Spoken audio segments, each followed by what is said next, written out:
this side of America, landlord from Alabama. I got big West Coast for me up at top, man. And you know we got the big brother Law Nation in the building with us, man. Salute to Appreciate all you. y'all boys, man. How y'all living, man? Living good, man. Living Good, great, man. man. How y'all doing? Hey, I'm Gucci, man. You know, I still ain't got my setup. I ain't gonna lie. Now I'm just being complacent. You know what I'm saying? Because I could have set it up already, but you know what I'm saying. I just need to do it. You know what I'm saying? But you know, your boy West Coast is sitting here. I ain't even gonna lie. I'm sleeping on the couch these days. You know what I'm saying? My lady, she real supportive of these Cowboys, and she kind of, she kind of see what the whole free Rico thing is happening, and she kind of told me I kind of got to sleep on the couch, man. Until the Cowboys start Rico Dowds and starting running back to the run as Cowboys, man. You put you in the I doghouse, love man. how my lady support me, but I just think she take it too far sometimes. You know what I'm saying? West in the doghouse. Good grief. Yeah, I just think Man. she take it too far sometimes. You know what I'm saying? Hey, forget free Rico, free West Coast, man. On that, Free West. free West Coast. Free West Coast, man. No doubt. No But doubt. yeah, man. Hey, y'all know the usual rules and regulations though when y'all tap in with y'all content creators, man. First and foremost, when y'all slide in the building, man, make sure y'all hit that like button. The more Yeah. likes that we get on these videos on these platforms, the more that those platforms will push our content. So if you got love for Henny the Moore, you got love for Landlord from Alabama, you got love for Law Nation, you got love for West Coast Cowboy, make sure you hit that like button, man. It goes a long way in helping us grow our channels. And after you hit that like button, I need you to turn right back around and hit that share button. And listen, everybody in the liquor store know that we practice manifestation. So when you share the content, you share the content 6 times. When you drop emojis, you drop 6 of them. Because we are trying to manifest that 6th championship for the Dallas Cowboys. So it goes without saying, if you want the Dallas Cowboys to win title number 6 this year, you'll share the content 6 times. And if you drop emojis like my boy H-Town Texans, you'll drop 6 of them. You do like Mr. Gina Green, and you'll drop 6 championship trophies. Yeah. So yeah, man. Steven Smith, I see you too, man. I see you dropping the 6 emojis, man. Salute to you. And listen, they is the villain of the week. So what I also need y'all to do is slap the shit out of a Panthers fan. You probably only know one. Slap. Hey, Hey, you might need that drop over there in the liquor store. You remember that? Hey, that little Chris. You know that. I feel like Hey, you need the one from the Bernie Mac. You need the one from the Bernie. Remember when Bernie Mac gets off the train? Remember when Bernie Mac gets off the train on the soul? He just be. What did the 5 fingers say to the face? Yeah, slapping them around, dog, for real. And hey, if you do, I will be able to give you half off on all the merchandise inside the liquor store. Hey, you know we got exact. Hey, this ain't a list. Well, you know you got over there. You know that's not on the that's not FDA approved over there. So you know. Gotta be hey, Man, without hey, further we got ado, a lot though, of let's stuff get we sell into it, that man. just say not for sale, just for show. Huh? Hey, just for show. You know, hey, we are not, at fault for anything that may happen to you for consuming X-nay on the X-nay. You know what I'm saying? On the X-nay. Just here. You So yo, man, Cowboys. Today is Friday. Today's gonna be a last day of practice. Tomorrow's gonna be a travel day. Cowboys will officially be in North Carolina about 5. No, they'll be there around 3 tomorrow. They'll have their lunch. They'll check in, and then we go out there, and then we will proceed to play the Carolina Panthers on Sunday. Man, Carolina. I was out there. I was out there last year. The last time we played Cam Newton out there, and I ain't gonna lie, he balled on us. You know what I'm saying? A lot of ripping, huh? 2018. Matter of fact, first game of the season. And we lost that game, didn't we? We lost. Yeah, I don't think we ever beaten Cam Newton when he was playing for the Panthers. I think we did not. Yeah. He gave a ball away on us. Like I remember it was. I'm gonna try to find that video because I was pretty dang good. I had some pretty dang good seats in that game. But long story short, I'm gonna tell you this right here. It was literally like 42 Carolina Panther fans in the whole stadium. Like literally, like the entire stadium. Like the Dallas Cowboys lost that game in front of 60,000 Cowboy fans. You know what I'm saying? And I'm gonna tell you this right here. Come Sunday, that's pretty much how it's gonna be again. Like the Dallas Cowboys literally have like if I would say California. I would say California is the number one just because we go to California so many times. You know what I'm saying? But if I had to say, because there's so many teams in California, you know what I'm saying, that we play. But outside of like a California team, I would 100% say that North Carolina is the second place, that there's a large contingent of Cowboy fans. So it's going to be a home Cowboy game. It's for sure going to be a home Cowboy game in Carolina. So I'm expecting the Cowboys to put on a show. And my most important thing is Cowboys need to remember that we literally play a game in like another game in like 4 days. Let me get something to drink. In like 4 days. So whatever we do, we need to get this game over with as quickly as possible so that we can get Dak out this game, get him rested so that he can come cook some turkey on Thanksgiving.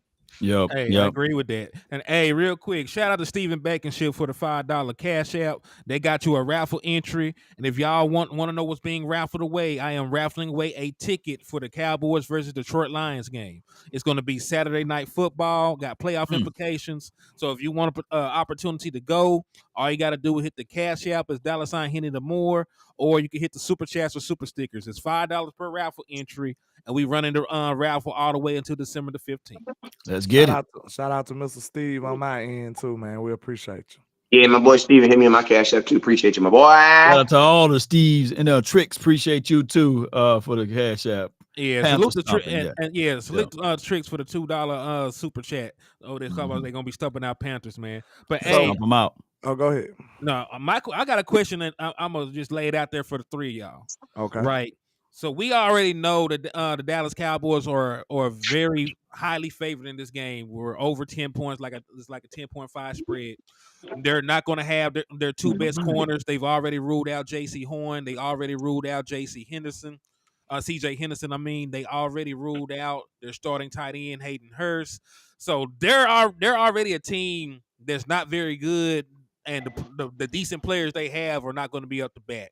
So my question for y'all, man, what do you want to see from your Dallas Cowboys this game? Because I already told Landlord when I called into his show, I'm not really concerned about the X's and O's. It's more about the Jimmys and the Joes when it comes to this game, man. What can you do as the Dallas Cowboys to get yourself prepared for this next game and to continue to build winning habits and traits going forward? What's one thing? I'll start with you, Landlord. We'll go to Law, then we'll finish off strong with West Coast. Okay, some things that I want to see. Of course, we got to get this run game together. You know what I'm saying? I think we've been, trending in the right direction as of late, but we still haven't just got it all the way right. And it seems like it's still a problem in the red zone. I would like to see us utilize Rico Dowdle in the red zone. For some reason, they took him out after a big run. That seems like normal practice, but maybe not in Cowboy land. You do a big run, get them in the red zone. You usually reward the running back with a touchdown, but they snatched Rico up by his collar, took him out the game. We need him to be more effective in the red zone. I think he will kind of help a little of our red zone woes, I believe. That's just my beliefs. We don't know for sure because we ain't seen it enough. But I think if you utilize Rico or Hunter Lipke in the red zone, I think some of that stuff, some of those problems will just magically disappear. That's just the way I feel about it. And, we going to need the run game for these cold months. So I think we need to just get better at that. And one more thing, I say the offense was playing at a whole different way. We was playing a different style of football at the beginning of the year. It's a new style we playing. Mike McCarthy said himself he had to cut Dak Prescott loose, and now we didn't embrace this new style of offense. I feel like we need to just keep getting better at it and master this. So it's still fresh to me. I want to be like 100% like embrace this identity when we go into these big games. So we need to use this as a practice game and like master everything we doing as new. I agree. Yes, hey, real quick before I let Law go, salute to Antonio Montgomery for the $2 cash app. Thank you for the love and support. Shout out to you. Salute to all of the cash apps. Let's not play political football. Let's go out here and get things going. Keep in mind, Kobe as well as Michael Jordan, they missed more shots than they made. And especially you got to get out here. I don't care about the levels of competition. This should be a no mercy game. This should be a situation, whereas I really appreciate you, Landlord, for coining this phrase right here, spam lamb, right? Because I was asking, well, like, where people are telling me spam lamb, where did that come from? Who invented that? You know? Yeah, And they said, hey, man, a dude from Alabama. I said, what dude? You know, they said, landlord. I said, all right, good. Spam lamb then. Let's continue to do that because the outside forces will tell us, hey, we shouldn't play that way. We shouldn't stomp on the necks of the Panthers. We should take it lightly. Let's go ahead and focus on someone else. No.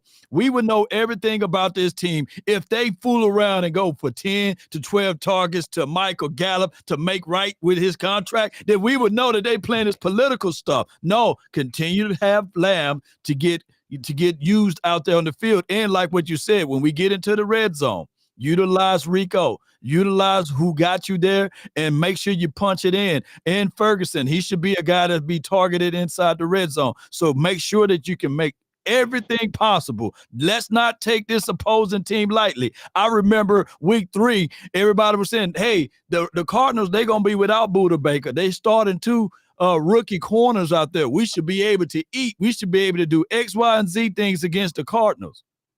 Well, you saw what happened. I'm not saying that I saw what happened. Y'all saw what happened too. So let's go out there. I can't stand the Panthers because every time I looked out there, we was on the L end of it. So let's go put our foots to their necks and let's go. That's what I'm thinking we should do. Yes, sir. Right. Wes? Shoot, man. I think you should run the score up. You know what I'm saying? Like, obviously, like this week, my son's got a playoff. They have a playoff game, and they're playing this team that we beat in the regular season 39-0. The reason why I know the game score was 39-0 is because if a team scores 40 points, the coaches get suspended the next week. So we literally had to stop at 39. So we had situations where we were telling kids we were scoring touchdowns, and we were literally telling kids to run out of bounds. You know what I'm saying? My son was about to score a touchdown, and I was literally about to go on the outside, and he had to literally just lay down at the goal line. You know what I'm saying? So, what's the mindset this week?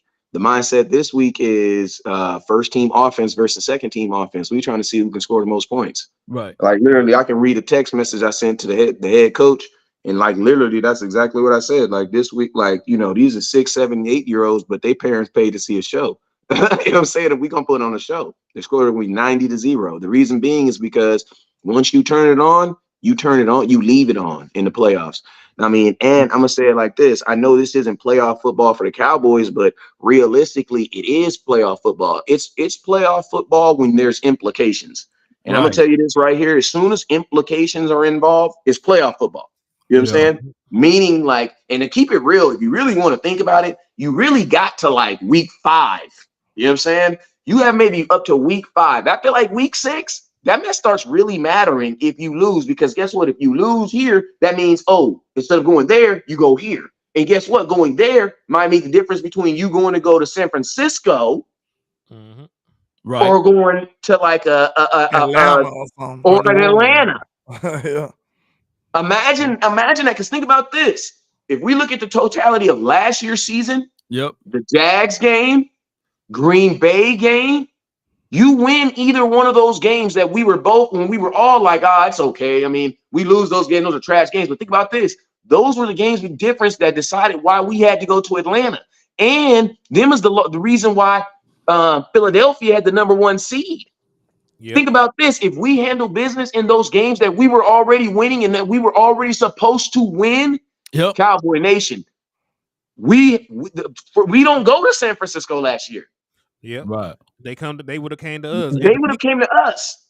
And to piggyback on what you just said, though, because like the Dallas Cowboys, I know it doesn't seem like we're a 6-3 team. We're doing great. We're being very productive. All 3 of our losses came in the NFC.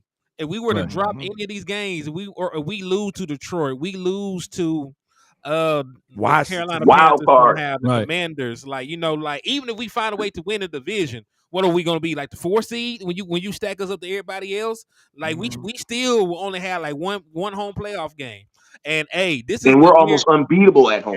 And we're almost unbeatable. I was just about to say the year that I would want the Dallas Cowboys to have nothing but home games. So let's also spin this back around though. So in order to actually for any of this to matter, we need to be playing good football, right? We We need to be yeah. out there producing, being productive, executing well. So I have a phone call I need to run and take, but I'm gonna ask y'all this question and then I'm gonna be right back. What alterations to the offense would you want to see? Like we've already seen the implication of the motion so far. We've seen that we've used the motion 50%, 60%, 50% of the time ever since the 49ers game. But what is one alteration? It can be personnel sets. It can be play calling on down the distance. I got you. I got you right now. I got you right Go now. ahead, I Lo. think that we need to do a tandem run. Let's not have full series, but let's do tandems. And if the person is hot, continue to give it to the hot hand. I think the offensive line is playing a whole lot better, and I know it's against the doggone Giants last week, but you can take some parts of even the Eagles week, and we did pretty much a solid job on their front five. So now that we got that together, the wide receivers are pretty much on the same page. As long as you continue to utilize these two, CeeDee Lamb and of course Brandon Cooks, the only reservation that most people will have is the run game. So let's go ahead and correct the run game to the best of our possibilities.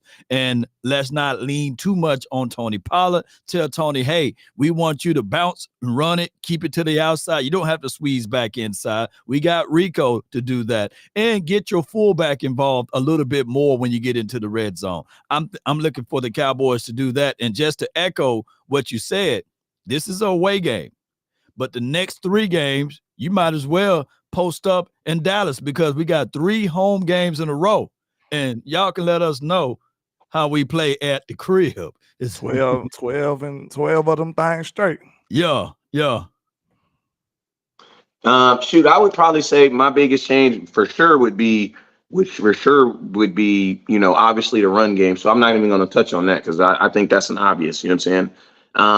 But I would think I'm not necessarily going to look for a change, but I would say something that just needs to stay the same. And that is that Dak Prescott needs to be the focal point of this offense. Like at the end of the day, everything needs to move and go through him. I love CeeDee Lamb. I love Brandon Cooks, but we are only going as far as Dak takes us. You know what I'm saying? And that needs to continue there definitely feels that there is something different. Like I'm not gonna sit up here and try to I'm smart enough to know that Dak is not out there calling plays. Okay. I know, you know what I mean? Like we're not, I know we like to think that Dak is out there calling. No. If listen to me, if Tom Brady wasn't calling plays, Dak's not calling plays. You know what I'm saying? But I do believe that they are definitely letting Dak, people like to call it cook, but I like to just call it just Dak being who he really is. Like he's always been he's been an athletic quarter. Like I don't think it's cooking when you it's not like when grandma in the kitchen cooking grits and eggs and stuff like that ain't really cooking. You know what I mean? Like, she do that every day. You know what I'm saying? Like but when grandma in there, she got them greens and you smell the cornbread. Oh yeah, she cooking now. You know what I'm saying? For real. She cooking for real. My grandma slammed them cheese grits though, bro. I don't say, bro, it's California over here. Time out. We got a flag on the play. Flag on the play. Wait a minute. You don't put cheese in your grits, man. Bruh, Man, flag on the play. We butter and sugar over here.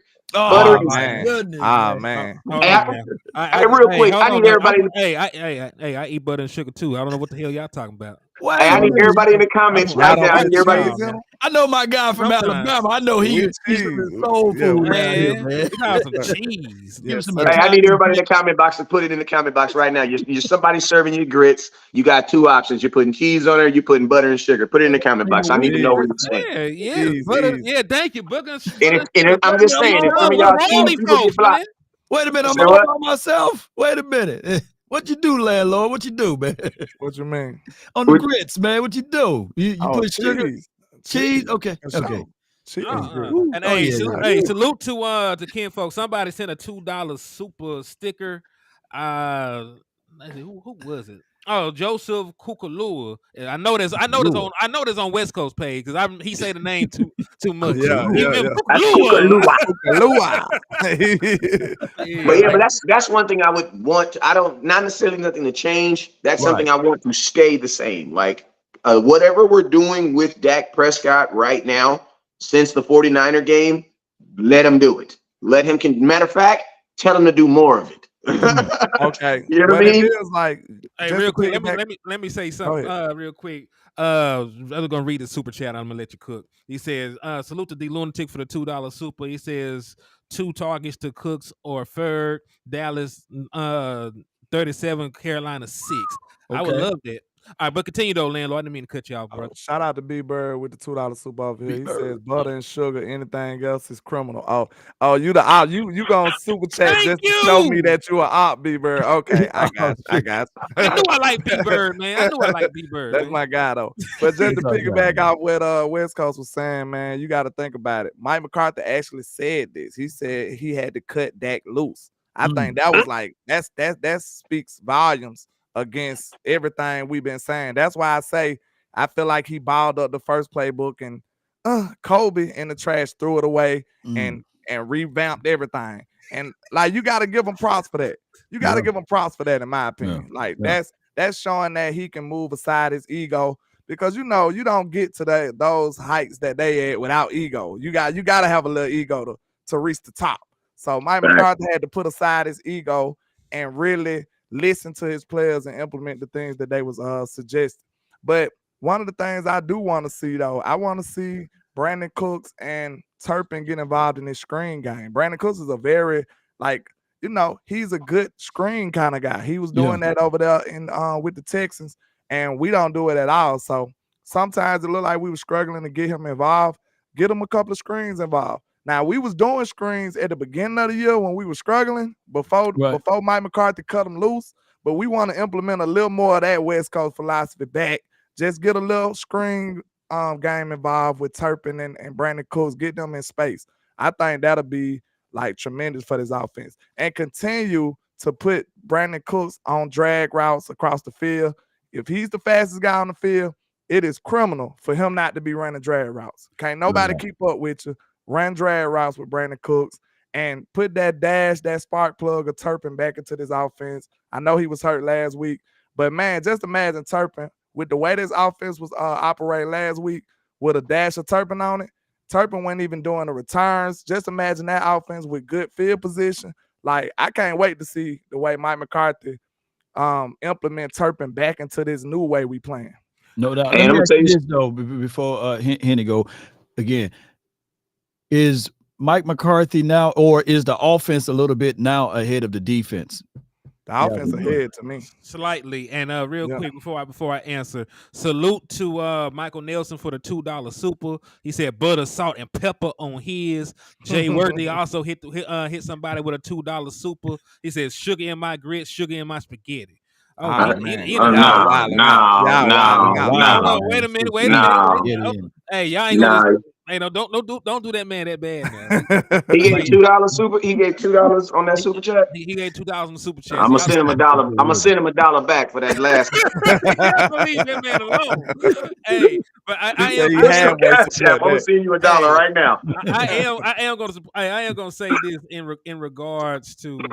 Y'all don't make me forget the question. What was the question, Law? Who's ahead, basically, the offense or the defense? Mike McCarthy coaching up this team a little bit better than what we were seeing out of Dan Quinn. That type of conversation,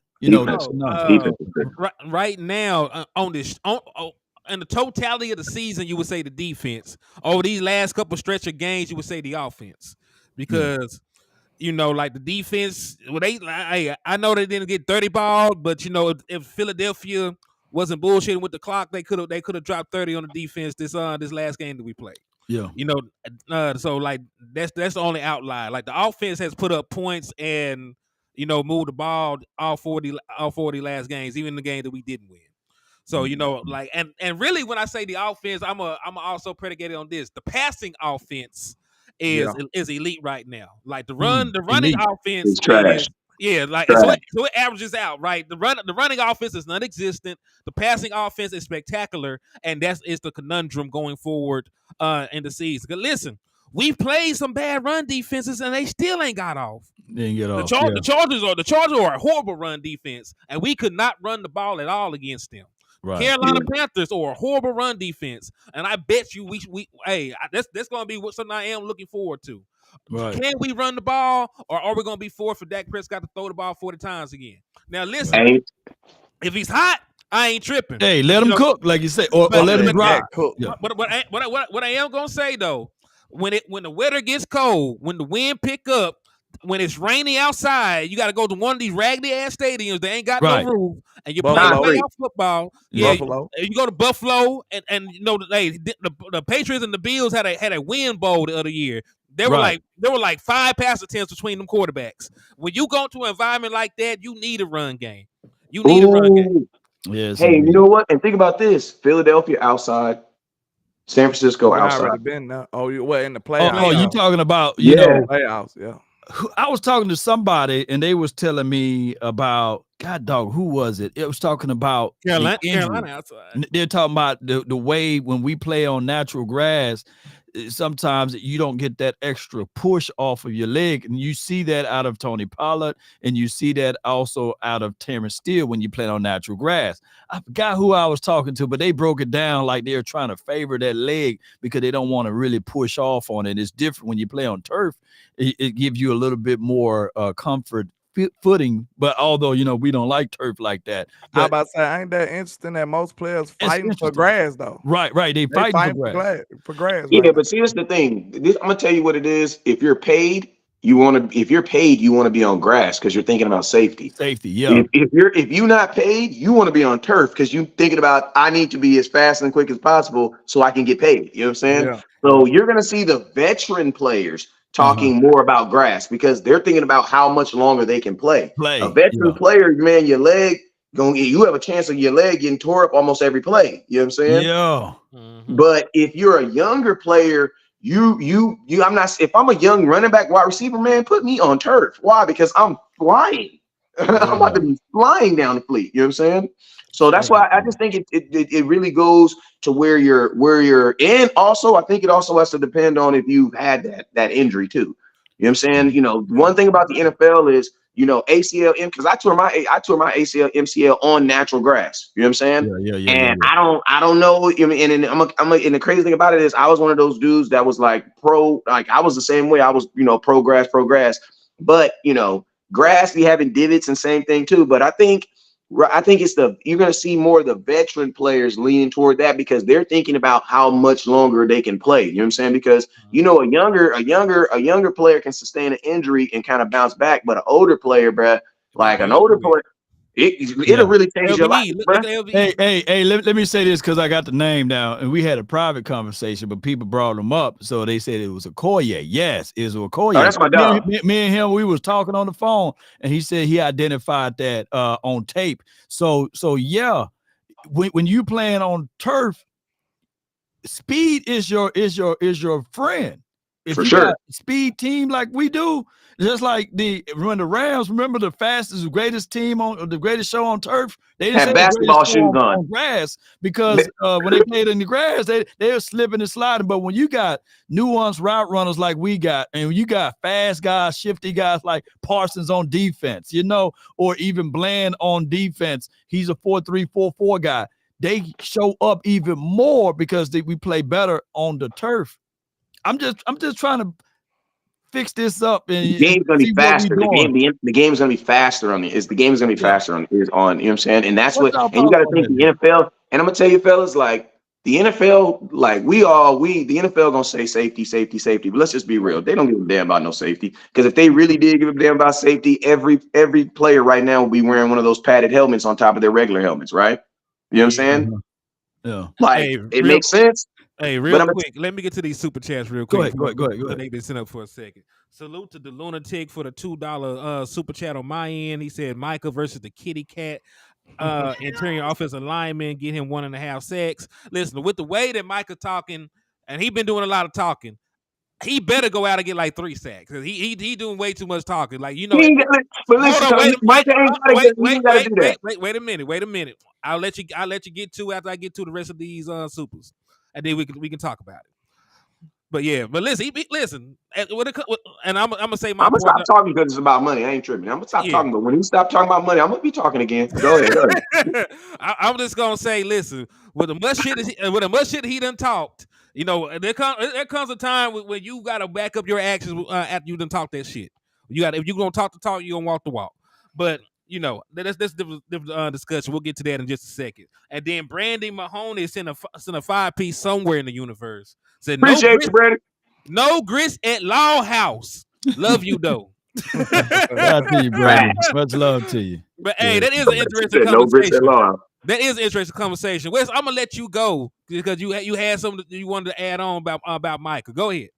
This is what I got. And listen to me. I understand Micah is frustrated, right? Listen to me. Well, first off, I'm going to say this. Micah Parsons does not need. He has created this narrative that he's going to be judged on sacks because, like Micah, you could have kept your mouth closed when you was talking about getting 40 sacks on this other stuff. Like that's the setup. Right. So, you kind of put that narrative out yourself. You know what I'm saying? You should have just came in the league and should have just been like, I'm going to be Lawrence Taylor. Well, guess what? Lawrence Taylor wasn't known for a bunch of sacks, bruh.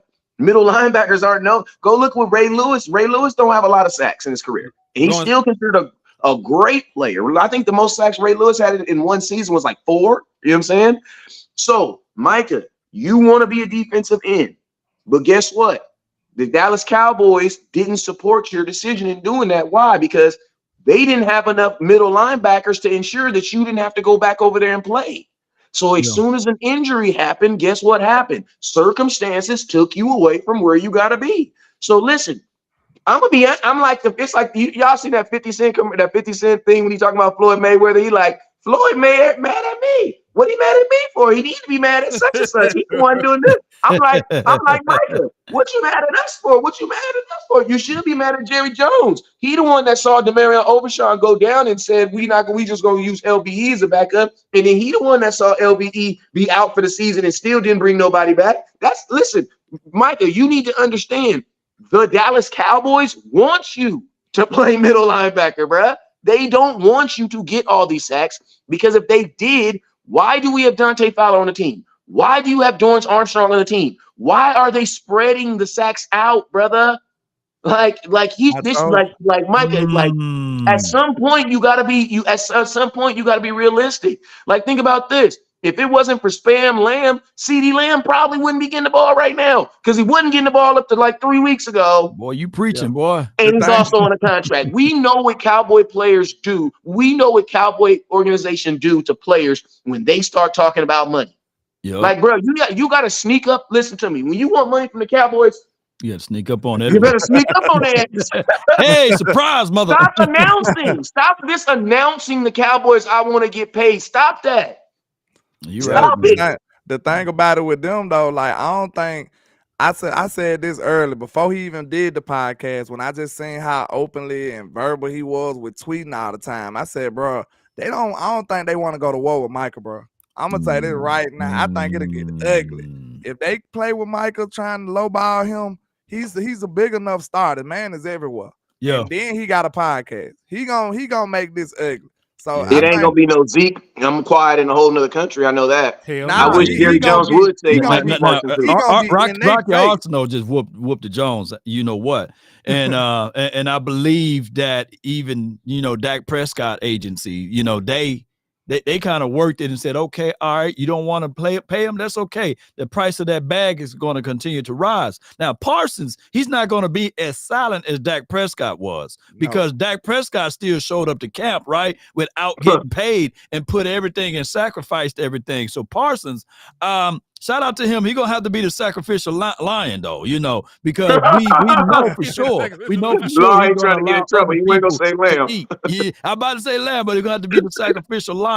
But here's the thing. I saw Parsons complaining about Universal Studios money. He was talking about he was taking the kids or something like that during the off season. He was saying, my goodness, the price tags are too high. And I was sitting here like, wait a minute. You a millionaire, son. Did you see what he said about haircuts? Oh, he talking about haircuts being too high. I was like, wait a minute, Parsons. Listen to me, Mike. Hey, listen, listen. Like I've been on this train about Micah Parsons for a long, and I'm gonna keep it real with you. It's probably a good thing for the Cowboy Nation. Yeah. Like it's probably a good thing that we have a player that's gonna finally be like, nah, I'm not doing it. Because think about this, DeMarcus Lawrence, because I'm gonna tell you, this is the key ingredient Micah Parsons has to do. He has to do. You gotta, since you put it out there that sacks is gonna be your crew to die on how you get judged about everything, you gotta figure out a way to get him. I don't, Micah. Listen, I'm not Micah Parsons, so I don't know. I don't know. Shout out to B Bird with the $5 super. He said he said that he didn't care about sacks at the start of the season. Number 2, he pouted during the blowout. Plays hero too often. Micah's kind of selfish. I ain't gonna cap. The first emotion I felt when I heard about him complaining, I was like, bro, that was a little selfish. Like, we just blow these people out. And the difference between Spam Lamb and what Micah Parsons is doing right now at this moment, the offense was actually struggling. And you are the star. You see what I'm saying? Facts. That's a big That's a difference huge right there. difference. That's a big huge difference. The offense is in shambles right now. We just got embarrassed in front of San Francisco. And you a star on the team, of course you're going to get mad if you don't feel like you've been utilized right and you know you could have helped out us in that game. That's why CD Lamb said it. And then I showed you. I was mad at CD. Whoever follow my content, they know I'm not lying. I was mad at CD for it, and I'm like, why you doing this, CD? Then I look into it. Body language. I'm like, no. I look into it. I see these other number 1 receivers getting double the targets of CD Lamb. Hey, that moment I said, bro, spam CD Lamb. That's when it came about. I said, bro, I'm not finna, no. I apologize to CD Lamb and everything. I said, bro, if these people getting double the targets and you can't get nothing, I ain't got nothing to say. Get this man the ball, bro. But here's my only thing, though. You know, it's always a two-sided argument because last game, it didn't mean anything. It was a meaningless game, right? And now they take those things and they twist it and say, well, Parsons showed up 0 across the board. He must be slowing down. Like, even though we won by so many points, they said that this is a game that the Cowboys only beat bad teams, right? And I was trying to tell people in the audience that if we only beat bad teams, what the hell happened week 3? We should get an extra dub then. And since we only beat bad teams, so no, it's any given Sunday. You got to come into this particular game against the Panthers, and it's a game within the game. What you saying, Law? Well, Parsons can't just have one sack. He can't just have one tackle. He can't just have 1 or 2 pressures because now all of a sudden they're going to say, hey, Parsons fell off the map. And then now when he goes back to his podcast Parsons is going to be talking about, well, he's on defense. Well, the coach got in a better situation. I'm being held. So now he's going to be considered as a complainer, right? Even if he's just trying to explain. Hey, real quick, shout out to Sidney Benford for the $2 super somewhere in the universe. Said the run D is better with Parsons at middle linebacker. Listen, the defense looked good with him at middle linebacker. They ate. They still had to account for Micah Parsons. They still looking for Micah Parsons, and other folks got off. So, I didn't mind it, and especially when we don't really have linebacker there. You got Rashawn Evans, who's just now getting implemented in. Yeah. You got Marquise Bell and Damone Clark. I ain't gonna say Say, man, I'm gonna tell y'all this right here, though. I know this right here, though. I know y'all ain't gonna sit up here and I know y'all ain't being disrespectful, but I know you ain't gonna say not mention that big old grizzly bear in the middle of our defensive line that's just dog walking, picking up. Like Hankins is playing at a whole nother level right now, bruh. Yeah, big Hankins is playing at a whole nother level right now. Marquise Bell need to go give him a gift because I think that's where it come from right now. Yeah, Hankins is playing ridiculous. Right now. And look at the effect it's having on Mozzie. Salute to you, kinfolk. And think of the effect it's having on Mozzie Smith. Mozzie Smith was ranked as PFF's #1 defensive tackle last week. And think about this. I wasn't even really looking at Mozzie Smith. I was just looking at Hankins. Hankins just big time. Hank was a problem. Bro. He was a problem. Hankins is balling right now, bro. D-Law balling too. This why it's concerning for me though. Like, I ain't gonna say it's concerning, but it is something to keep an eye on. Like, with Micah saying this, like I told Boss this the other day, shout out to Boss Cowboy. Like, we said this on Boss Land. I said, listen, Micah had a dispute with DQ in the offseason, low-key. When he was like, you remember Micah came out and said, I'm a defensive end. And then DQ spanked him on the wrist and said, nah, you're a linebacker. You don't remember that? And everybody was like, whoa, like that's already showing you that it's something else. And then now, just so happened, the very game that he plays more linebacker snaps and less defensive end snaps, this when he been feeling disgruntled after the game. So that right there lets you know it's a little something else, man. He gonna have to, but my concern is the defense was so successful though. Micah was actually looking good. Like, you know what I'm saying? Yeah, He was he actually looked good, but covering he in the didn't show. flat He didn't show up on the clips. on the stat sheet. So what happened here is that the ESPN, the 4-letter, the 3-letter networks, they're gonna shank him with it, you know. And right now, I'm on record. I'm saying, and I truly believe this.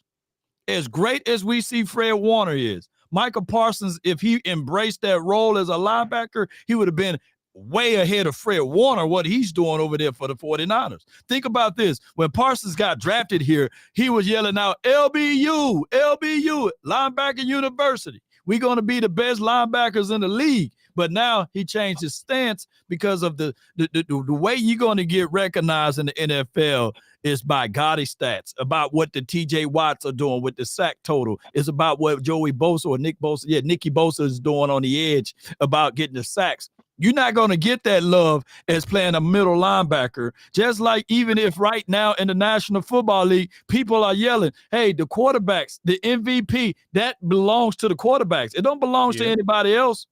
Hey, I got 34 million reasons why Micah Parsons wants to get sacks and go out there and be destructive. Because listen, look at the money difference. Yeah, this is the highest paid edge rusher is making $34 million a year. The highest paid linebacker is making 20. 20. No, it's Roquan Smith. Roquan Smith, yeah.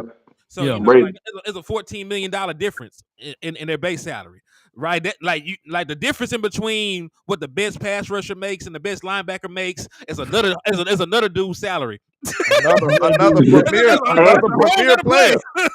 premier player. Man, that's wide receiver 2 money in between. I'm about to say, who make 14 on the Cowboys? That'll let you know who make. And I'm gonna tell you what Micah's also smart enough to know too.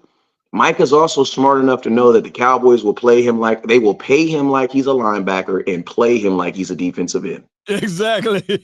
I said hated wide receiver by committee, but give me running. Like, listen to me. This Micah Parsons contract. Listen to me. Unless, and this is what I tell people. Like, man, if someone done 364 days out of the year, you can't expect them to be smart one day out the year. You know what I'm saying? No. The Cowboys, when it comes to contracts, black, blue, green, or gray. That's how I know Jerry Jones ain't racial, because when it come to money, he make everybody wait. Bro, Zach Martin, what color is you, man? I ain't paying your white ass. You know what I'm saying? Zach, what color is you? I ain't playing your black ass. You know what I'm saying? Jerry Jones, all he do is change the color. He do not care. He does not. He does, at his essence, he don't care. You know what I'm saying? So, do I see the Cowboys playing it? Because like we got to think like this. Next year, Micah Parsons is eligible to get paid. You know what I'm saying? If you want to get a smart franchise, what they would do is they pay him. He would be the highest paid player in football for a whole year. He would feel like Patrick Mahomes for a whole year. And then you look at the graphic today, Patrick Mahomes ain't even in the top 5 high paid quarterback, I don't think. You got room too. You got a wide receiver that need coins and remunizations. And also, you got a doggone quarterback that you got to figure this out too, because Dak don't count though, because Dak don't count. It's like the engine. If you don't sign Dak, there's no reason for CD. There's no. If I don't sign Dak, Micah Parsons can leave. I don't care. Answer me this though. I got a question to ask y'all. So far as Micah Parsons go, we know his rookie year when D-Law went down. I think he kind of went to defensive end out of necessity. Sure. Now it looks like it's the reverse. It looks like he's going to linebacker out of necessity. We down 2 linebackers. He out for the year. Do you think it's warranted that he's throwing a hissy fit? Because we need him here. No, because he's gonna get paid regardless. Look at DeMarcus Lawrence. DeMarcus Lawrence ain't never been known for sacks. And think about this: the whole world held it against him. He don't get sacks. He don't get sacks. He don't get sacks. Cowboys paid him. Cowboys still paid him. You know what I'm saying? Right. No, but the 2 times that he did got the sacks, he got double-digit sacks. That's how he got his bag. But it wasn't no 17, 18. It wasn't nothing like that. It was 10, 11. No, 14 and 11, right? 14 and 11, yeah. 14 and 10, something like that. What you think about it? He wanted Khalil Mack money, right? Remember? So they were like, hey, we like you, but you ain't Khalil Mack, you know. Yeah. I'm going to say this, though, about Micah Parsons, though. Like, you can't be a leader on the team and cry when you got to go above and beyond and do stuff for the team. You got to play a role. Hey, DeRon Bland is playing that position right now. He didn't cry about it. That man, he was making his money in the slot Your boy Diggs got hurt. He moved out to the outside, got cooked the first game, and then been fantastic the rest of the time out there. You can't. Hey, say what you want Bro, about. yeah, but see, Wait. Say what you want about LVE. They had that man playing middle linebacker when he was a weak side linebacker his whole career. Yeah. The man went out there and played out of position. You cannot. Everybody plays out of position for the Dallas Cowboys. It's just what the hell they do. Except for Zach Martin. Yeah. Zach said, y'all got me messed up. I'm cool. Marquise Bell was a damn safety and moved to full-time linebacker for you. Thanks. So Micah Parsons, you can't be a leader on this team and then throw a hissy fit when somebody asks you to go above beyond. They don't. It wasn't like they were just asking you. They asked everybody to do it. Damn near. You know what, Micah Parsons? The thing that was happening with Micah Parsons is the same thing that happens to every Dallas Cowboy fan, right? Like, we go into a season and our only expectation is we gonna win a Super Bowl. So you don't enjoy anything from September till February. You know what I'm saying? The only game that you allow yourself to be happy about is the Super Bowl, right? You don't enjoy anything. So now Micah Parsons is kind of like set himself up that same way. Like, his expectation, and I love it. It's good. It's a good expectation, though. Yeah. His expectation is he wants to be defensive player of the year, viewed as the best player in all of football. Well, guess what? In order to have that title, it's going to take you playing probably more than one position. You know what I'm saying? How many times did Ray Lewis won Defensive Player of the Year? Not to cut you off, though, bro. How many times did he? I would think at least twice. I'll fact check. Yeah. Y'all check it out. But he had dogs around him too, though. He had I'm gonna say something like not to. I don't think, and y'all may disagree with me on this, and I think Micah Parsons knows this too. I think Micah Parsons knows that he is a better defensive end long term than he is a linebacker. Listen to me. There's something about a player not wanting to play a position. And as a coach, I've always understood that, you got to kind of listen to that. You know what I'm saying? Because you got to remember, when you get in football, when 6-year-olds get in football, what they say, if you want to throw the ball, go over there. You want to catch the ball, go over there. You want to run the ball, go over there. There has to, at this level of the game, you cannot afford to be overly paying someone a position to do something that they really don't want to do, because you are not going to get you're not going to get it. You know what I'm saying? Let me just say this, though. Go ahead. For you to say that, then we would have to change the whole scheme of this particular defense. We would have to be a 3-4 defensive team.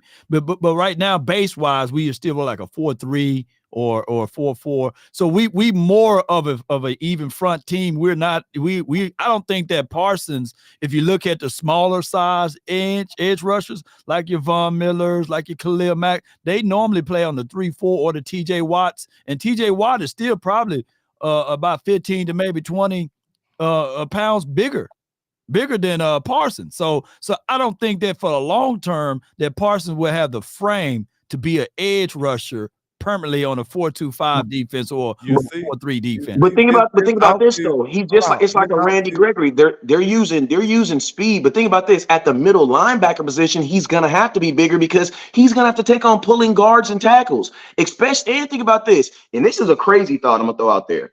Mm-hmm. If you're Micah Parsons, at linebacker, a lot of your success is gonna go on what? Them defensive tackles in front of you. Yeah. Yeah, I did not know TJ Watt was Micah. See, that's the thing Yeah, about it. yeah. Michael was preparing to be a defensive end. That's why he frustrated. He was putting on the weight. He gained weight for this. He did this and did that. He lost most of it by now, though. Probably. I'm pretty sure. Just playing. I mean, he probably lost some of it just stretching the hell out. Because Micah Parsons looks like LeBron James, bro. Like, he looks like you know what I mean? Like, he's not like this. He just looks like a muscular, like a wrestler. You know what I'm saying? Like, he don't look like no big old dude. Like, DeMarcus Lawrence has big shoulders. Like, D-Law is big, bro. Like, you've seen D-Law before. He's a square dude. You know what I'm saying? There's a picture of Bosa and he's sitting there talking to Parsons. You think they're like, hey, those are two different spots, two different positions. Yeah. I give it what you're saying though. Ultimately, Parsons is a weapon, and I don't want us to paint ourselves into a corner saying that, hey, let's only play him because teams sitting up all night saying, damn, do we have to come through the A gap, B gap, or he's going to be on the edge? I like that edge of Parsons. I like the podcast Parsons Edge, but the edge should be him playing everywhere on the field. Time out though, Law. Look. And that's what'll get you really paid. That should be. That's what we feel like. I feel like that's the best thing for the team. For the team. But I don't think Micah want that. That's the disconnect right now. Yeah. At this point. That's the and you disconnect. know what's sad? Hold on. The reason it's obvious that he don't want it because that's what I said. I connected the dots. The first game he only had 28 snaps on the defensive line and 10 snaps at linebacker. Now he want to be mad. What that tell you? And he had no sacks. The man he rather those 10 reps. He want that defensive line snap to be 38, 48. He usually have 50 plus. So that's the real conversation that we need to have though, West Coast and Landlord and Henny, is that we got Fowler out here balling, and then they got Armstrong ahead of him, right? We got Sam Williams just like a dog, a mad dog that needs to be released, but we put him on the bench, right, to play more snaps and reps with D-Law. We got a good problem to have, and I'm sitting here saying all of those names, and now you got to figure out a formula to put Parsons into the mix when we got a whole vacant area in linebacker. Why not just go ahead for the 2023 season, for the 2024 season next year, draft another linebacker, right? But keep Parsons at that linebacker spot and keep it rotating, because at some point in time, Sam Williams, we drafted him in the second round. At some point, he got to be the starter on this team, right? Yeah. And look, he looked good. He looked good with Sam on the edge and Mike at linebacker. But that's what I said again. He don't want to do it. He don't want to do it. And think about this. When you are bringing this all back in, right? What's the fix, right? The fix is this: Jerry Jones, Stephen Jones, Dan Quinn, Micah Parsons, linebacker coach, Micah Parsons, agent. You got to have an agent. Why? Because if the agent ain't there, we ain't really talking about no money, right? Right. Those 5 men need to sit down in a chair and put a TV screen up, right? They need to show Micah Parsons his last game.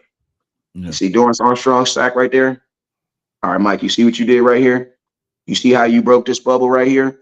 And he had to step up because of you. And Dorrance Armstrong got that sack. We see that, Micah. Okay, we saw that. Okay. Micah noticed, I feel like, but but I don't think that he thinks that they see this. You know what I'm saying? I'm Jerry Jones. Okay, see this play right here where Sam Williams got this pressure and almost got this? Okay, Micah, you see you right here at the linebacker position? You see how you scraped to the left? You see how you was in front of the tight end, so you took that away from him, so he had to go? Okay, Micah, we see that. Time out. Okay, the thing about with Micah Parsons, okay, I had to think about it on another side. Could you really blame Micah for not trusting the front office? No, absolutely. But look though, at the same time, the front office do look out for their guys though. So it's kind of. Do they really? I don't know. Do they really? I don't know what like this. I don't know. Right now, look. You got Law Nation doing this. Guys. When you said that, Law Nation did this. Look. What it is. Look, they don't look out for their guys. They pay their guys. Okay, we'll just say that they pay them. Because I know I look out for you, and I ain't never not answered your phone when I knew you needed something, and then made you do something else, and then I answered the phone, and then I ain't never did homies like that. So I don't know. They won't reset the market with their guys, but they at least give them some money. They at least do that. Let me just say this though, with all bull sugar to the side. Our weakest spot on this team is when you see number 2 out there on defense. Facts.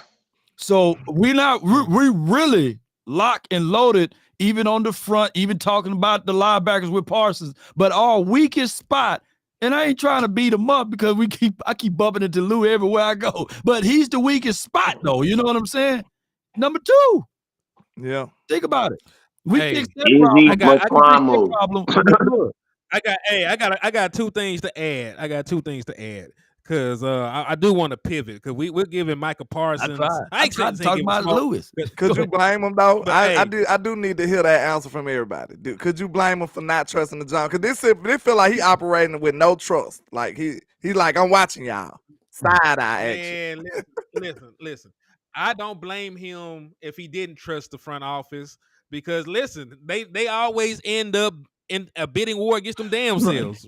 You know what I mean? Like they always try to get too cute with things. Instead of paying their guys when it's time to pay them, they wait for the market to They reset don't be 3 taking care 4 of their times. guys. So you know, like the only person people can say that they paid was Trayvon Diggs, and Trayvon Diggs did not reset the market in any aspect. And guaranteed money and per year, he didn't reset So the nothing. Cowboys are So that was That was a ridiculously favorable deal that was for a lot of money. Wait a minute, So this since should it be was so quick. much money, everybody was like, "Oh my God, he got paid." But when you actually looked at the contract, I put it to you like this: everybody who's not a millionaire was like, "Dang." Yeah. Everybody who is a millionaire was like, "Bruh." Look, the Cowboys are walking contradiction. That's what y'all telling me. They say we like our guys, but we don't really like our guys. Like what? The Dallas Cowboys say they like their guys, so they don't have to go and pay other guys. And when it's time to pay their guys, they bring in other guys that are cheaper. That's from the crazy, draft. bro. That's what Cowboys gonna say what the Cowboys got to say to make to you know what I mean. And I'm gonna tell you this right here, like a lot of it be business. And think about this: if you're Jerry Jones, you're saying to yourself, man, the way we've been doing business, we had the first round of playoffs 2 years ago, and we lost in the playoffs second round last year. So you know, theoretically, as much as we may condone what they're doing to a degree, we're really upset about the small things, but for the most part, the Dallas Cowboys as an organization are getting it right. But think about this: the NFL is such a moving organization. It's such a living organism that like these small things, like trusting that you can get what you can get from Tony Pollard versus Zeke, it may not stop you in the regular season, but it might stop you later on down the road. You know what I'm saying? So I mean, that's where I think like guys like us, and that's where I think where our biggest issue is now. It's like it's not the whole cake. We're more mad at the little raisins. Like, why did you have to put raisins in the potato salad? Hold the hell up. Who put raisins on the damn? I'm just saying, like, you know, something be good, and then it'd be like, bro, why am I tasting raisins in there, man? What's going on with you? Like, it was good. Why did you do raisins? When was the last contract was favorable to both sides? Because normally the Jones family, in my opinion, they get their ass whooped on Dak technically.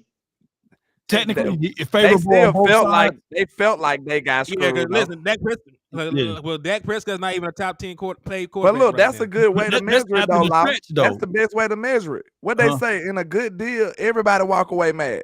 right. In a good deal, when it's a fair deal, everybody mad. Like, man. But the only reason why I say that is because the year 2020, you know, we had 90 million. We had what, 96 to 97 million dollars of cap space. And they put the franchise tag on them just to sign them, of course. But heading into that year, if they would have signed them the year before, we would have saved a boatload of money. Now, I know that's, you know, you can't put toothpaste back into the tube, but we could have got a gang of players, right, with that money that was available. We falling right back into that trap. Out that money, huh? We falling right back into that same trap. I mean, we right back there with that, trap. Matter of fact, but, hey, I do want to pivot slightly though, man, because you know, I do want to touch on this. I ain't got y'all. I think y'all all will agree with me on this shit though. So I'm just gonna throw it out there. Peyton Hendershot is back. So should Schoonmaker have his ass firmly planted on the bench, or what would you do at this point? Because listen, I know the Dallas Cowboys. I know them.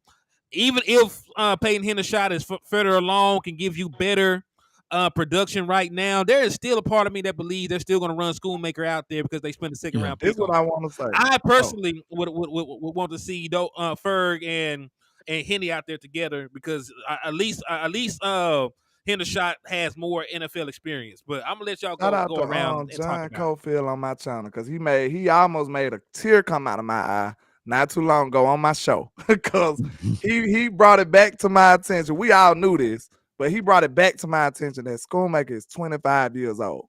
And like that is terrible, bro. Like, and when you think about it in long term, can I give you some reference? Can I give you some reference for that age? When CD Lamb turns 25 next year, he will be a 5-year. Whoa, wait a minute. CD Lamb ain't 25 yet. God, dog. No.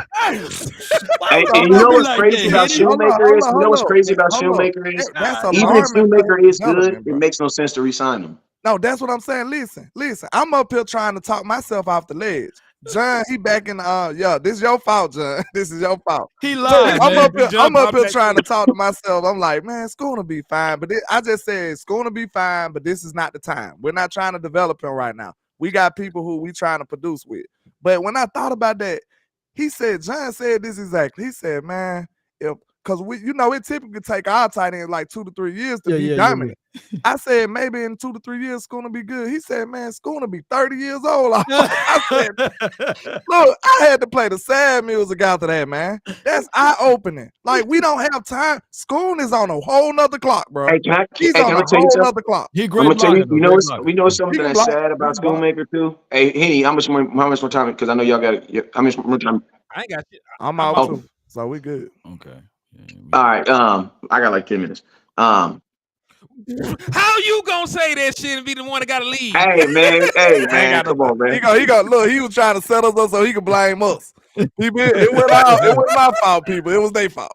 Hey, listen to me. Listen, Schoonmaker. The sad thing about Schoonmaker is literally you drafted a guy just to play him on his.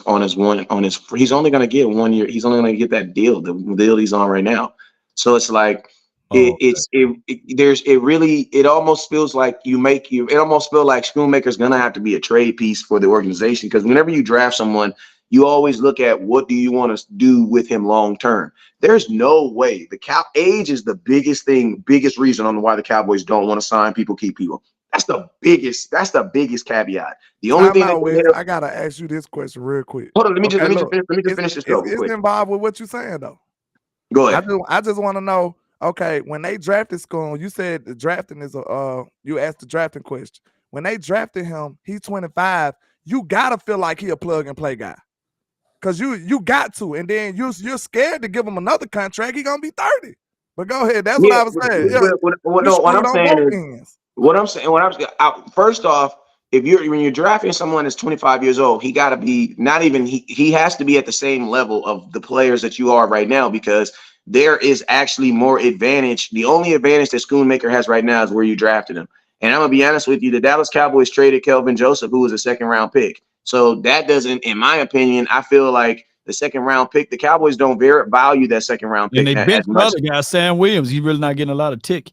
So as of right now, I don't even, it would be a sad situation, but it's like, and that's what I said too when drafting Schoonmaker. It's like, you about to draft a tight end that might not be able to beat out the tight ends that you currently have right now. And everybody said, what would be the worst thing? What would be the worst thing? I'd be the worst thing in the world would be that Ferguson, you draft a tight end that's backing up the guy that you have. Because think about this. Ferguson, you didn't put a 2nd-round pick on Ferguson. You know what I'm saying? If John Stevens never got hurt, Shoemaker's not playing. I'm gonna keep it real. If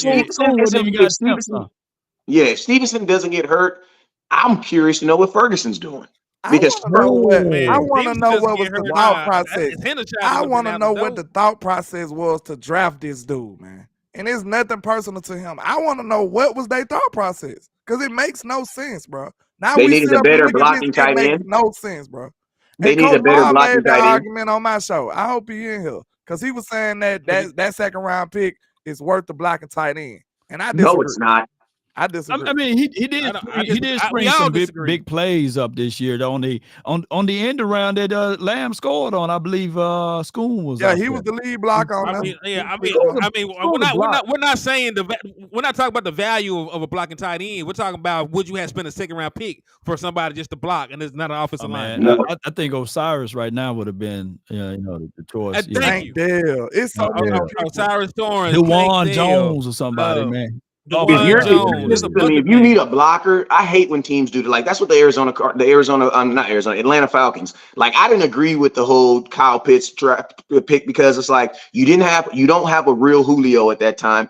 Calvin Ridley was going through his thing with the legal situation. It's like you're looking for an explosive player that can get down the field, get a wide receiver.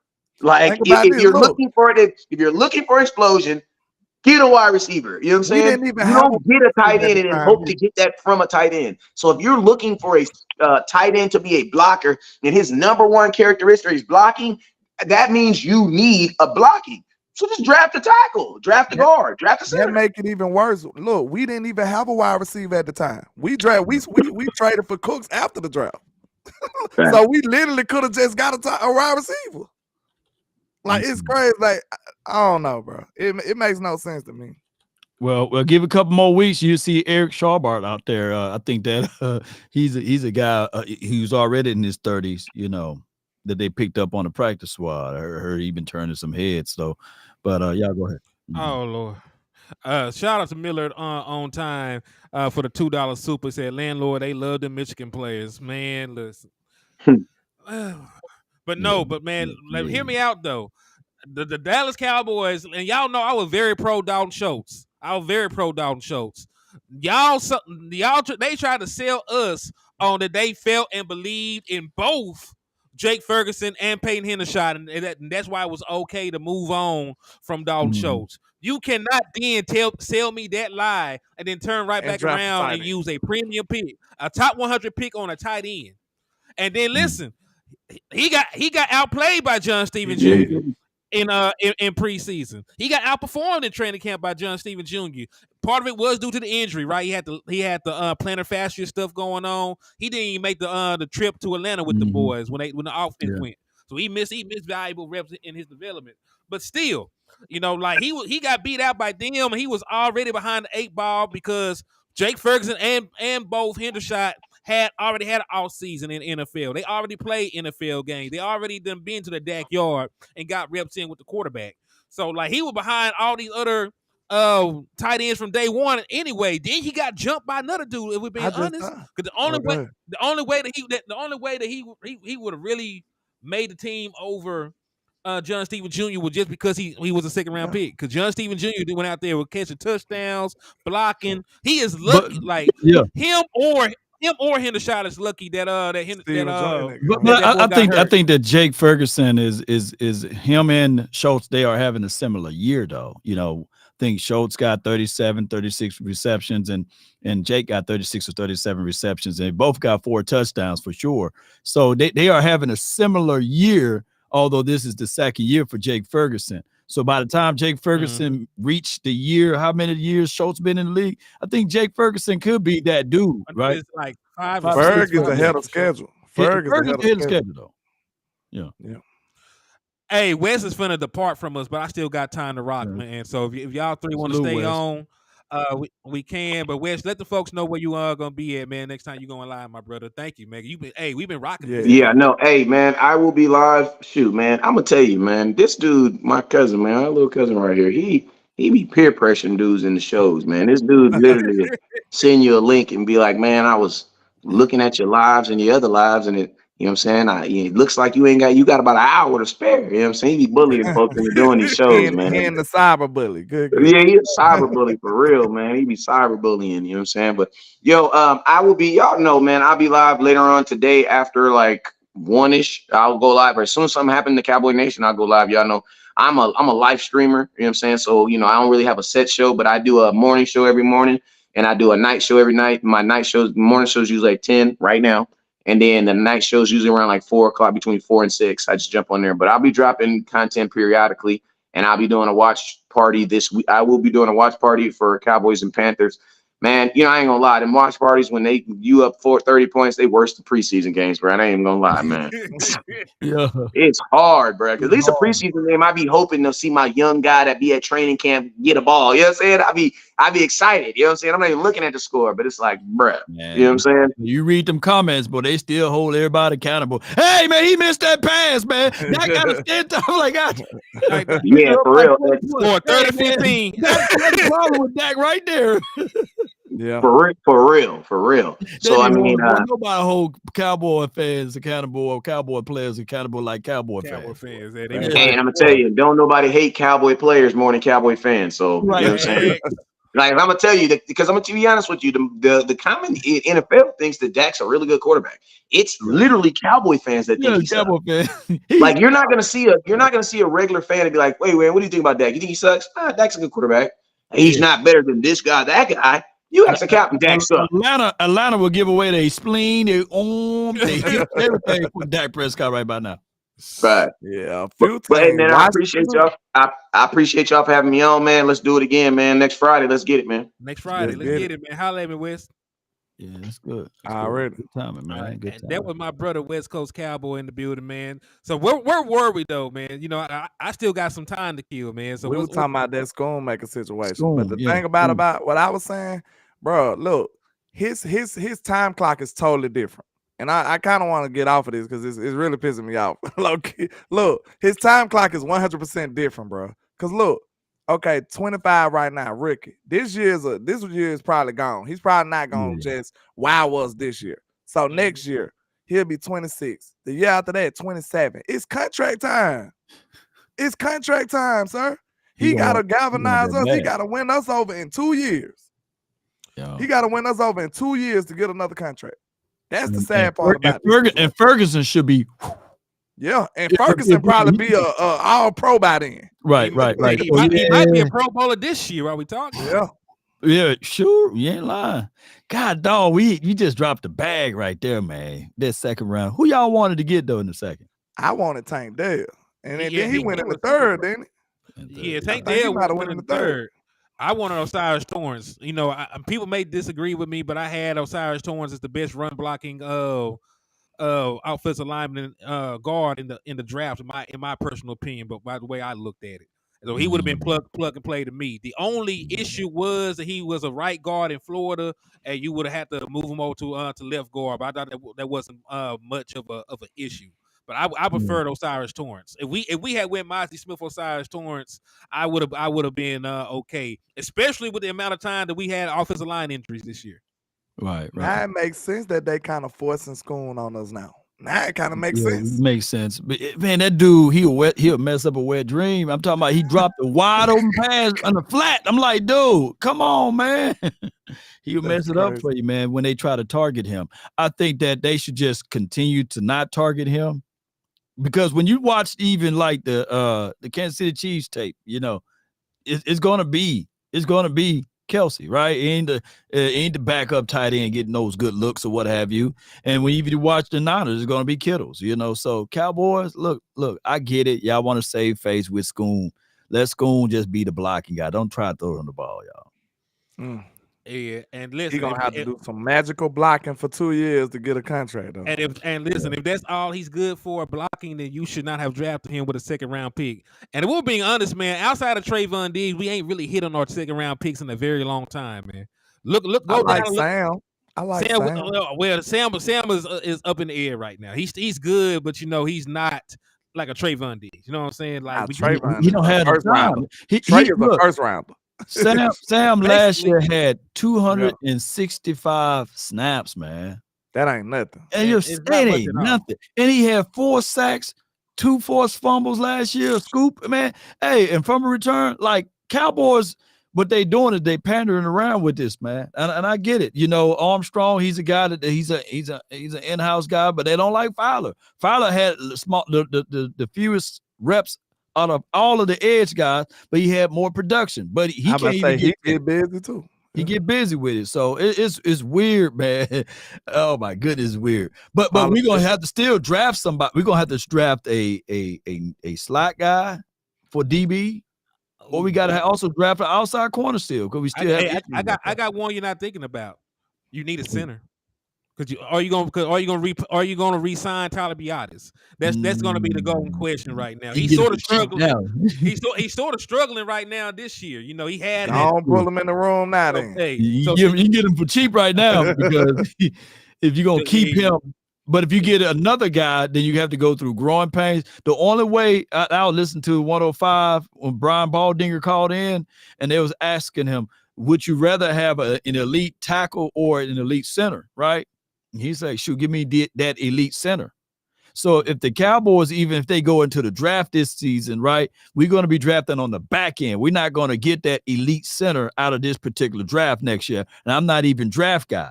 The only way the Cowboys can hit on that center unless, they are willing to go through growing pains, get somebody that they take a real good risk on, and he can be our Travis Frederick, or they go into a trade situation to trade for one. That's the only way. I don't see those trading for now, so they probably gonna work something out with Tyler, bro. Yeah, Because probably. that's too risky. We've been moving out playing musical chairs with this O line for like the last 3-4 years. It's been some type of turnover on the O line all like for years now. Connor Williams, then you had who the other guy, Connor McGovern. Connor Williams got paid Collins, too. Yeah, Connor we've Williams got paid. been turning over on this O line low key. It just ain't been. We still got our staples. So I think people forget that. Yeah, we've been having a lot of turnover on this line, actually. Yes, Man. indeed. And then you also got to factor in the fact that this offensive line has been injured. Even Tyler Smith missed time to start the season. We all know Tyler Smith gets hurt so often they don't even allow him to practice anymore. So I don't mind it at all. As long as it works. If he show up Sunday and he does what he been doing, because I'm not mistaken, he's like one of the highest graded tackles in the National Football League according the to last PFL. 2 games. He looking like prime Tyron. Hey, listen, I'm fine with it. Now, listen, I was in the camp trying to push this man off of a bridge, not because he was bad, but just because he never showed up to work. Like eventually on your job, you get too many no call, no shows. I love you, but Hey, what Pinky told Roach on Friday? He was like, man, you my dog. He was like, why you fired me for? He said, man, you was always late. He said, you was always late, man. Look, they just bust out laughing afterwards. But you got to be there, man. So yeah, that's right. That's right. So even though you could be a great player, if you ain't there, it don't matter how great you are. It don't matter, man. You got to get it in there. But ability is availability. He has saved our ass a lot this year, though. But I don't really want to even touch on Tyron right now. Your boy Terrence Steele. That there was a bunch of discussions about his level of play recently. He was a little bit better this last game, against inferior competition. What do y'all think, man? Like, do you? Because me personally, I think Terrence Steele will eventually be fine. Right? Will he be fine this year? I don't know. You know what I'm saying? Because leg injuries take a long time to come back from. You're usually not the same person until the following year after you come back from a leg injury. So my question to y'all: are y'all still comfortable with Terrence Steele out there? What are some things schematically you would do to help him out? Just touch on what you would do with Terrence Steele at this point. Oh, well. I mean, he did had a decent game last game, or good game last game, and there were moments even in the Eagles game that he played better than what we expected. And then we got to the end and we saw that, damn, this dude whooped his ass, right? So it would be better for them to do chip and release, keep a extra tight end on that side. Hey, you got Schoolmaker, shoot, you drafted him for the block, put him on that side. I think that Terrence Steele will get better throughout the course of the year, and he should bounce back next season for sure. He's you know how people say somebody's a half step slower than what they used to be. I think he's literally a half step. He's not a 4 step, but he's a half step slower. And I think that through the course of the year, he would get better at times. That's just the optimistic side of me saying that. Outside of that, you still have to help him out. Just put somebody to chip on that side. Yeah, I must admit though, like I was pretty concerned. I said I named him. I called him out before the Eagles game. I said, man, because it wasn't after 1 week. I seen him struggling a few weeks in a row, and I seen these premier pass rushes coming, and I'm like, man, I'm worried about Terrence. So and then it reared his ugly head with 4 sacks. So now, I mean, he had a good bounce back game. He was looking pretty good last game, but hopefully he get it together. I think it's more of a confidence thing. It got to be mental because he looked like he forgot all the fundamentals, like just overnight. When you see stuff like that, that's just mental. He in his head. He probably ain't 100% confident in the knee yet. He probably overthinking it and stuff. And when you thinking about an injury, what else you not thinking about? You're not concentrating on what you're supposed to be doing. You know what I'm saying? So now you lacking in areas that you usually dominate in. So hopefully he can get his mentals right. That's what I'm thinking it is. And, begin to be the better player, the player that we know he is. So hopefully he'll be all right later on. I mean, he got $91 million, y'all. He ain't going nowhere, and he got $50 million guaranteed. So at this time, he's off his furniture. So at this point, let's just focus in on trying to get this center together, man. Because now, to be fair with even Tyler Biotish, he had a poor hamstring, right? And this is a new concept. So they are doing a lot of pulling. They're doing a lot of traps. It's a pull trap type of scheme. So he's moving more than he used to. And he's going through some growing pains with that, including the hamstring. So one thing we can throw him a little bone though. He is a worker though. He won all them off-season awards. So if I go off his reputation, I say that he'll work to get back to where he need to be. You know what I'm saying? Give him the benefit of the doubt. So for the season, because I'm just looking at his stats, and listen, I'm gonna leave the pressures out because like some people grade pressures differently on one side from the other. But these are two things that we can't contribute to him. He has 5 penalties on the season. He's given up 6 sacks. Right. So you want to look in totality. He has like 6 negative plays at this point. So I don't really know. Like one thing I did throw out there, like even when he got paid, he was not the world's best pass blocking tackle. He really got paid because he was dominant in the run game. Yeah. And he was a pass blocker. Nasty with it, yeah. You seen some upside in pass pro. Yeah. What I would say, get back to a strong suit. You might have to try and run the ball a little bit more. Terrence Steele, I don't think Terrence Steele is going to survive trying to pass block 45 times, and he's going up against Hassan Reddick or Bosa or Chase Young. You know what I'm saying? Because I'm just thinking about the guys that will have to play in the postseason. Like, so I don't think that could be your plan of attack going into one of these big time games. And they got these prolific pass rushers. They ain't finna go over there and try a hand fight with Tyrus Smith all day. They already know they might get 1 sack off of Tyrus Smith. Maybe. That's a great point. But what's concerning is, look, when we was going into that game, I knew that it was finna be a Dak Prescott game. I said, bro, it's gonna be a Dak game. This running game ain't finna beat up. They're not gonna beat the Eagles with our run game. The way our run game been performing, this finna be a Dak game. So if I knew it was gonna be a Dak game, you know what I'm saying? We needed our O-line to know it's finna be a Dak game. We needed our OC to make sure they get some chips over there and prepare for this being a Dak game. That's all I'm saying. This is a Dak-led offense now. The last time I think Tony Pollard scored a rushing touchdown was week 1. And then the last time he had 100 yards rushing, it was in week 3, and we lost that game. So I just look at it like this. This is a Dak Prescott-led offense. This is a pass-heavy offense. They will say that they're going to run the ball, but we already know the tendencies of Mike McCarthy and, of this offense in general. The strength of this offense is the passing game. Yeah, I said that in the offseason. I run the ball like that. I do agree, but at some point you need something. We're human. Like Dak Prescott is playing great right now. He might wake up one day and his old lady done stressed him out. He might have a toothache. You know what I'm saying? He ain't finding lucky socks. He might not have a good game when we go out here against in the playoffs, man. Like it might be one of those days. Like I don't want to lose a game just because one person is off. Because listen, if Dak Prescott is off, that means the entirety of the passing offense is off. CD, Brandon Cooks, Jalen Tolbert, he's the head of the snake.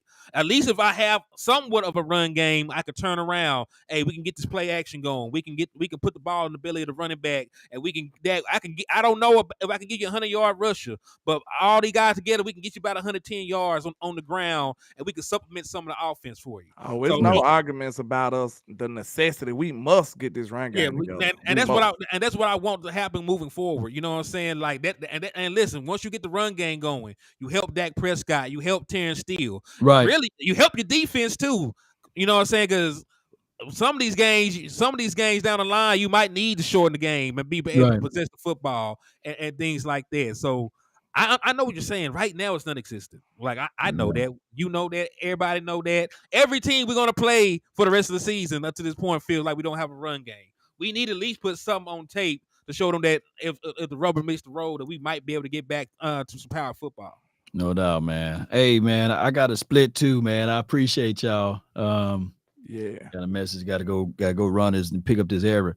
But hey, this was a pleasure, man. Let's continue to keep this up. The Cowboys versus Carolina. This should be a foot stomping. We should be able to take care of business, bro. And let's go. Put Indeed, foot on man. these Hey, Panthers. Law, I appreciate you for tapping in and showing love, man. Hey, let them folks Yep. know the next time you going live, man. Oh man, I got the same schedule like Wes, man. I have no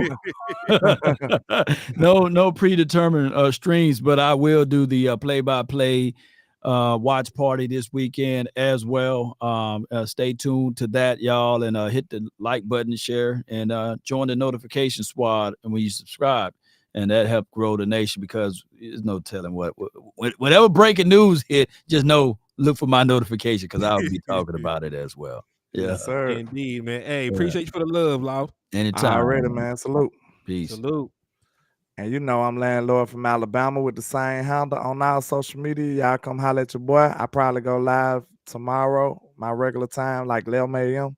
And you know, try to give y'all some of that good old content, man. Follow your boy on our social media, man. I appreciate y'all. Let's go. Indeed. It's your boy, Henny the Moore, reporting live from the liquor store. I'll probably be live again tonight at about 6:15, 6:30.